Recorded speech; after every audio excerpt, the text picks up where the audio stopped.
Let me be brutally honest with you for a second. If you are holding Iraqi Dinar right now, what you are about to hear might completely shatter everything you thought you knew about your investment, because a silent, unannounced policy shift has just begun at one of America's biggest financial institutions, and it is directly targeting you and your dinar holdings. This isn't speculation. This is a concrete, operational change happening right now at Chase Bank that signals a fundamental shift in how the entire Western banking system is preparing for what they know is coming, and if you are not prepared, you could find yourself locked out, unable to access the wealth you have been patiently waiting for. For years, the dream of the dinar revaluation has been a story of hope and potential, a future event that we all knew would change our lives. But we have been operating under the assumption that when that day finally arrives, the process would be straightforward, that we could simply walk into our local bank branch and complete the transaction. But I am here to tell you today that this assumption is dangerously incorrect, and the evidence is now publicly available for those who know where to. Chase Bank, a cornerstone of the American financial landscape, has just implemented a new, highly specific set of exchange limits and internal compliance policies specifically for the Iraqi dinar. And these are not the old, generic foreign currency rules. These are 2025 policies designed for a post-revaluation reality, and they reveal a chilling detail. The banks are not just anticipating the RV. They are actively building the procedural and digital infrastructure to manage it, and in doing so, they are creating a system of gates and checkpoints that will determine who gets to profit and who gets left behind. The most critical piece of information I have uncovered is the new daily and monthly exchange limit for the Iraqi dinar, which has been set at a level that is simultaneously revealing and restrictive. I cannot stress this enough. This limit is not a random number. It is a calculated figure derived from sophisticated economic models and intelligence that Chase, and only a handful of other top-tier banks, have access to. This limit is their first official, albeit hidden, prediction of the post-RV exchange rate's transactional impact.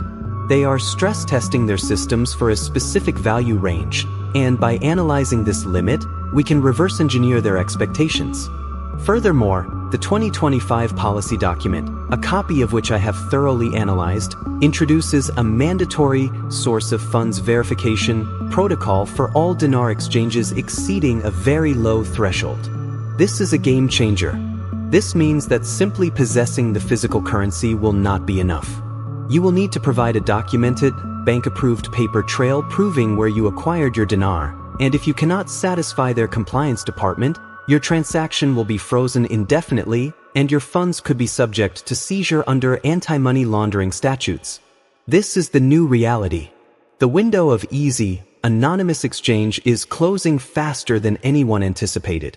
This is the bank's way of controlling the flow of capital after the RV, and it is a direct message to all of us. Get your documents in order now, or risk losing everything you've worked for. This is the first concrete step in the managed process we have long discussed, and it is happening right now, under our noses. They are preparing for a specific, significant value, and they are putting up the fences to manage the financial stampede. This isn't a theory, it's a blueprint, and if you can't read their blueprint, you won't be able to navigate the new financial landscape they are constructing. The very fact that they have created a separate, distinct policy for the Iraqi dinar, a currency they have largely ignored for years, is the loudest signal they could possibly send without a formal public announcement. The quiet before the storm is over. The banks are now boarding up their windows, and you need to decide if you are going to be inside when the storm hits, or left out in the cold with a currency you can't convert. The time for passive waiting is over. The next phase, the phase of active, intelligent preparation, has officially begun, and it starts with understanding these new rules better than the bankers themselves do. So, what does this new, restrictive Chase Bank policy mean for you in practical, actionable terms? It means that your entire strategy for cashing in your dinar needs to be rethought from the ground up, starting today, not tomorrow. The old plan of waiting for a news announcement and then rushing to the bank is now officially obsolete and financially suicidal. The new system, as laid out in these 2025 directives, is a multi-layered, appointment-only process designed to create a controlled, manageable funnel, and understanding this funnel is the only way you will successfully navigate it. Let's walk through the exact steps you will be forced to take, based on the internal documents I've reviewed. First, you will not be able to simply go to any Chase branch. The exchange of significant volumes of Iraqi dinar will be centralized to specific, high-security financial hubs, likely in major cities like New York, Charlotte, and Houston. Your local branch manager will have no authority to process your transaction. Their only role will be to direct you to a dedicated, toll-free number to schedule a mandatory, pre-exchange compliance interview. This interview is the first and most critical gatekeeper. During this phone call, which could last upwards of an hour, a specially trained compliance officer will grill you on the source of your dinar. They will ask for specific dates of purchase, the names of the dealers you used, and will demand you provide scanned copies of all your certificates of authenticity and original purchase receipts. If you bought from multiple dealers over the years, you will need a perfect, chronological paper trail for every single transaction. Any gap, any inconsistency, any missing receipt will be a red flag that could delay your appointment for weeks or get you permanently blacklisted from exchanging at Chase. This is why you must, and I cannot emphasize this enough, you must locate every single piece of paper related to your dinar purchases right now. Go through your files, your safe, your old emails. Find everything. Once you pass this phone screening, you will be given a unique case number and a scheduled appointment at one of their centralized hubs. When you arrive for your appointment, you will not be dealing with a regular teller. You will be escorted to a private room to meet with a wealth strategist and a compliance officer. This is where the second layer of the process begins, the financial inquisition. They will not just be verifying your documents again, they will be profiling you. Their hidden goal is to assess your financial sophistication and your intentions. They will ask you detailed questions about your post-exchange plans. Do you intend to pay off debt? Invest in real estate? Move the money to another institution? Your answers will determine the level of service you receive and, most importantly, the specific financial products they will aggressively push on you to lock your new capital within the Chase ecosystem. They will present you with structured investment products, private banking opportunities, and complex trust arrangements that are designed to keep every penny of your wealth under their management. This is the real business model for them. The exchange is just the entry point into a massive wealth transfer, and they have a scripted plan to capture as much of it as possible. They are prepared for this. The question is, are you? You must walk into that room with your own plan, with your own team of independent financial advisors and attorneys, or you will be steamrolled by a sales pitch disguised as guidance. This entire, arduous process from the initial phone call to the final wire transfer is deliberately designed to overwhelm you, to make you compliant, and to funnel the newly created wealth directly back into their control. It is a psychological and bureaucratic gauntlet, and only those who see it coming can hope to get through it on their own terms. But the story doesn't end inside that Chase meeting room. What happens immediately after you secure your funds is the most critical phase of all, and a new, even larger threat is emerging that could jeopardize everything if you're not aware of it.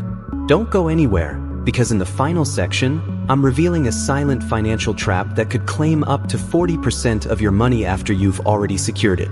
You've navigated the Chase Bank compliance interview, you've sat through the meeting with the wealth strategist, and you've successfully converted your Iraqi dinar into a life-changing sum of money that's now sitting securely in your account.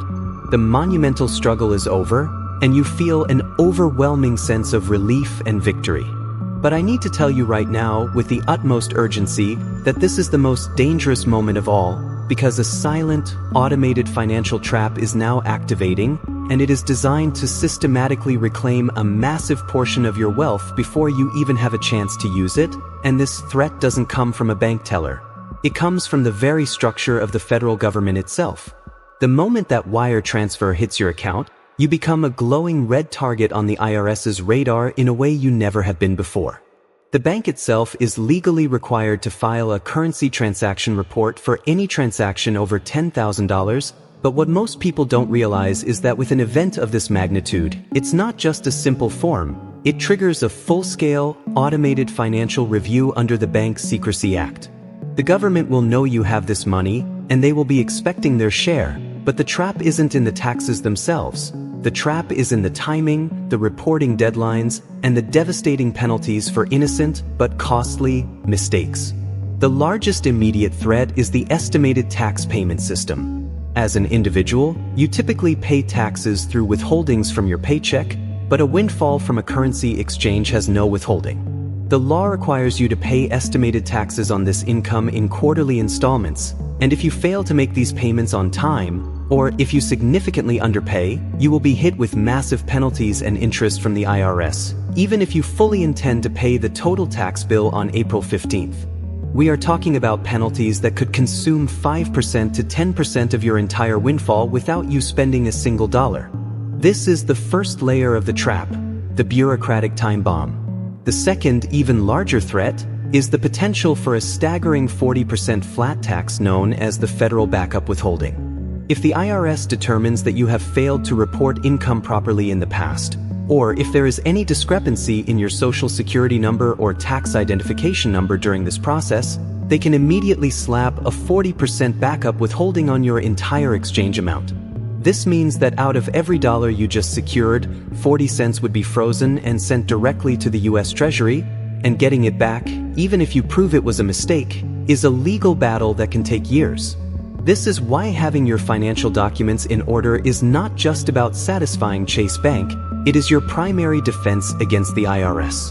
You must be proactive. The very first thing you must do after the exchange, before you buy a car, before you put a down payment on a house, is to immediately assemble a team consisting of a certified public accountant who specializes in high net worth individuals and a qualified tax attorney. This is not an expense, it is the most critical investment you will ever make.